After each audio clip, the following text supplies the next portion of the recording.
በጌታ በኢየሱስ ስም ሰላማችሁ ብዝት ይበል የሚል ወንድማችሁ።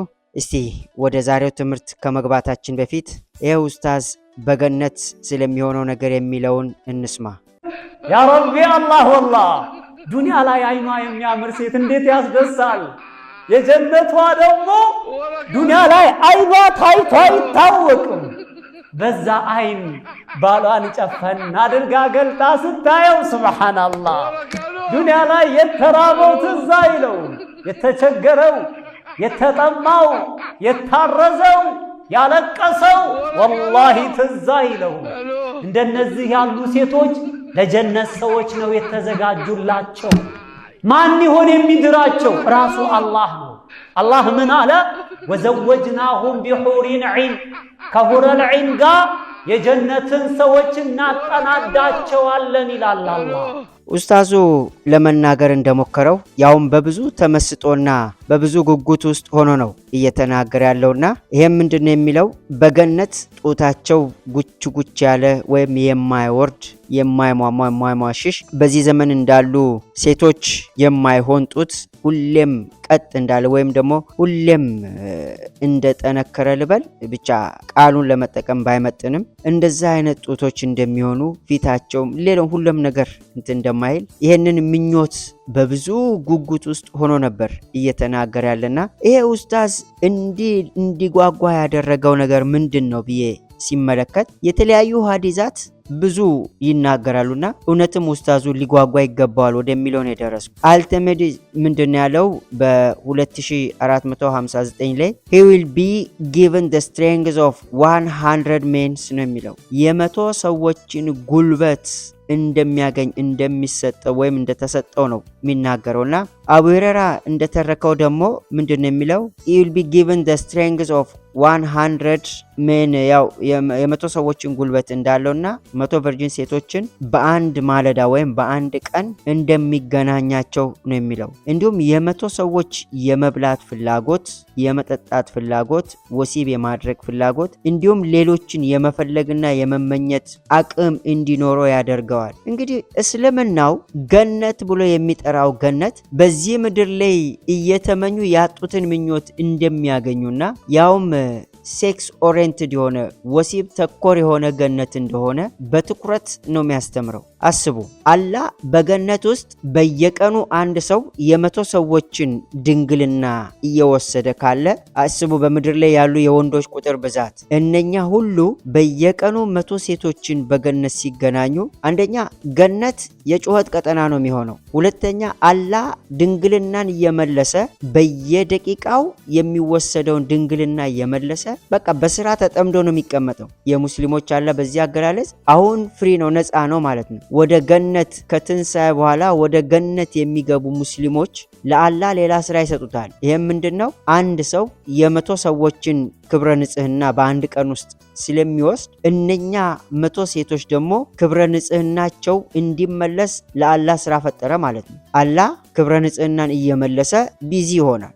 በነገራችን ቡኻሪ መጽሐፍ 5 ቅጽ 1 ሐዲስ 268 ላይ ነብያችሁ የ30 ሰው ጉልበት እንዳለው ማለትም የ30 ሰው የወሲብ ጉልበት እንዳለው መጽሐፋችሁ ይናገራል። ስለሆነ በገነት ለአንድ ሙስሊም 100 ሴቶች ከተዘጋጁ ወይም አንድ ሙስሊም የመቶ ሴቶችን የመቶ ሰው ጉልበት ካለው መሐመድ ደግሞ ነብያችሁ መሐመድ ደግሞ 100ን በ30 ስታባዙ 3000 ሴቶች ይዘጋጁለታል ማለት ነው። ለዛ ነብዩ ለራሱ ያመቻቸ ነው ማለት ነው ስለ ገነት የሚናገረው። ወደ መጽሐፍ ቅዱሳችን ስንመጣ ይገርማል። ከዚህ በጣም የተለየ ነገር ነው። ወደ ማቴዎስ ወንጌል ምዕራፍ 22 ቁጥር 29 እና 30 ስናይ ከላይ ያለውን እናንተ ልታነቡት ትችላላችሁ። እንዲህ ነው የሚለው ኢየሱስም መልሶ እንዲህ አላቸው መጽሐፍትንና የእግዚአብሔርን ኃይል አታውቁምና ትስታላችሁ። በትንሣኤ እንደ እግዚአብሔር መላእክት በሰማይ ይሆናሉ እንጂ አያገቡም አይጋቡም ነው ያለው። ሰዎች ወደ ኢየሱስ ጥያቄን ይዘው መጡ። አንድ ሰው ሚስት አገባና ከሚስቱ ሳይወልድ ሞተ። ከዛ እንግዲህ በተሰጠን ሕግ መሰረት ሙሴም እንዳለን ያ ሰው ሲሞት ወንድምየው ያገባል። ያም ወንድም ሳይወልድ ከሞተ ተራ በተራ 7 ወንድሞች ያገባሉ። 7ቱም በተራቸው ከሞቱ በኋላ ያቺ ሴት ሞተች። በገነት ያቺ ሴት የማን ሚስት ትሆናለች ብሎ ነበር ኢየሱስን የጠየቁት። ኢየሱስም ሲመልስ ይህን ያለው ትኩረት እንድሰጡ የሚፈልገው ክፍል እንዲህ ነው የሚለው፣ መጽሐፍትንና የእግዚአብሔርን ኃይል አታውቁምና ትስታላችሁ። ከዛ በኋላ ወረድ ብለን ስናይ በሰማይ ምን እንደሚሆን ሲናገር በትንሣኤ እንደ እግዚአብሔር መላእክት በሰማይ ይሆናሉ እንጂ አያገቡም አይጋቡምም ነው ያለው። እግዚአብሔር ለምንድን ነው ጋብቻን በዚህ ምድር ላይ የወሰንና የፈቀደው?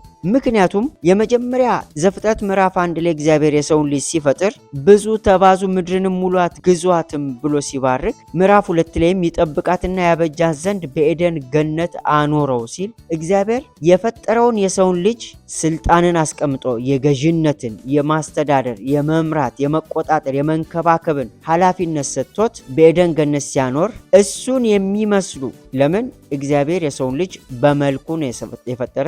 በመልኩ የሚለውን ሌላ ጊዜ በደንብ አብራራለሁ። እግዚአብሔርን የምንመስልበት ማንነት ምንድናቸው የሚለውን ሌላ ጊዜ በደንብ እናያለና እግዚአብሔር ከፈጠረ በኋላ የፈጠረውን የሰውን ልጅ በኤደን ገነት ሲያኖር ያስቀመጠው በትልቅ ፕሮግራም ውስጥ ወይም ደግሞ ትልቅን ስራ ሰጥቶት ነው ያስቀመጠው። ይሄም ይጠብቅና ያበጃት ዘንድ። ይሄን ደግሞ ለማድረግ በዚሁ በእግዚአብሔር እቅድ ውስጥ የሆኑ ሌሎች በአዳምና በሔዋን በኩል የሚሆኑ ሰዎች መምጣት ነበረባቸውና በዚህ ምድር ላይ እግዚአብሔር በሰው ልጅ እንዲሰራ የፈለገውን ነገር ሊሰራ ይሄንን አድርጓል። በምድር ላይ እግዚአብሔር ስራን ሰጥቷል። ትእዛዝን ወይም ደግሞ ሕግን ሰጥቷል። የተለያዩ እግዚአብሔር ለሰው ልጆች የሰጣቸው ነገሮች አሉና ይሄ ሁሉ በምድር የሚሆነው የሰው ልጅ የሚወልደውም የሚጋባውም የሚያገባውም በዚህ ምድር ላይ እግዚአብሔር በዚህ ምድር ያየውን ስራ እንዲፈጽምለት ነው። በሰማይ ግን እንደዚህ ነገር የለም። በሰማይ እግዚአብሔርን ማምለክና ለሱ የሚገባውን ውዳሴ፣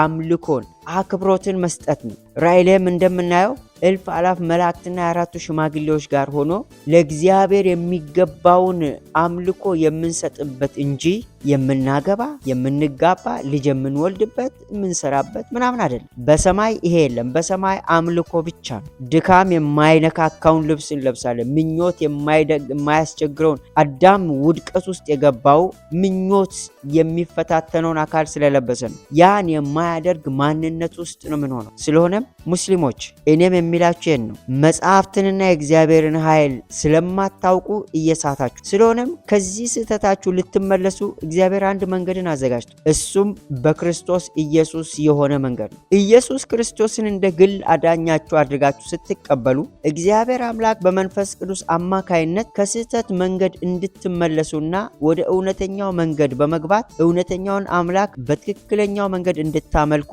መንፈሱን ያፍስላችኋል። የእግዚአብሔር መንፈስ ደግሞ ወደ እናንተ ሲመጣ ወደ እውነት ሁሉ ይመራችኋል። ስለዚህ ወደዚህ ወደ እውነተኛው አምላክ እንድትመጡ ዛሬም ጥሬን አቀርባለሁ። ኢየሱስ ፍቅር ነው። ኢየሱስ ዛሬም ይወዳቸዋል። እየገደሉት እንኳን ይቅር በላቸው ያለው ጌታ ዛሬም የምሕረት እጁን ዘርግቶ ኑ ወደ እኔ ይላቸዋል። እሱ ያሳርፋቸዋል። እረፍት በጌታ በኢየሱስ በኩል ብቻ ነው። ወደዚህ ጌታ በመምጣት የመዳን ቀን ዛሬ ስለሆነ ዛሬውኑ ወስናችሁ ወደዚህ ጌታ በመምጣት እረፍትን እንድታገኙ ጥሬን አቀርባለሁ። ይህንን ጥሪ ሰምታችሁ ቸል እንዳትሉ በጌታ ፍቅር እየለመንኩ የዛሬውን ትምህርት በዚህ አበቃለሁ። እግዚአብሔር ይባርካችሁ። ሰላም ቆዩ።